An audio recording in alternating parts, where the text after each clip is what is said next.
Talakayan naman natin ang mga balita mula sa bahagi ng Visayas.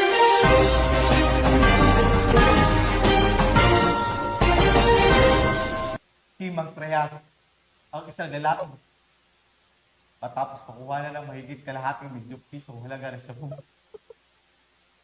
Matapos ang bypass operation ng mga otoridad sa Cebu.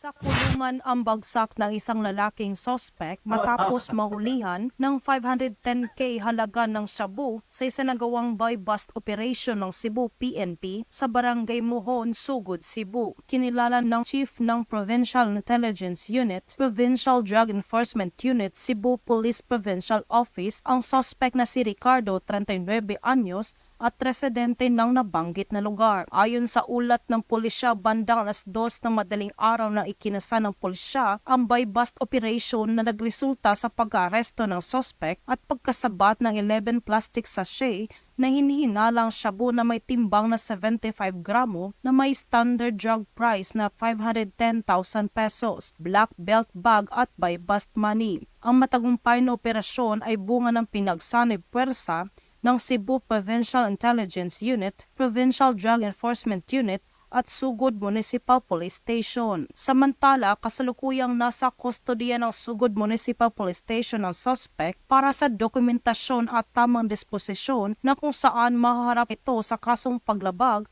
sa Republic Act 9165 o Comprehensive Dangerous Drugs Act of 2002.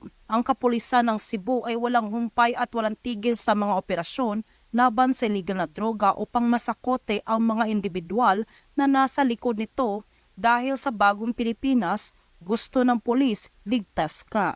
Mula dito sa Cebu City, ako yung Police News Network Correspondent, Patrolwoman Nikia Cañedo, alagad ng batas, taga-taguyod ng balitang pulis. At Patrolwoman Cañedo.